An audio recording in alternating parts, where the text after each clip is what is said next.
Ayusin mo, naka-live ka. Ako ay may tagunan sa ligaya,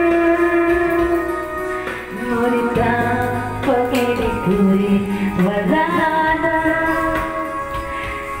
Ito ay nakita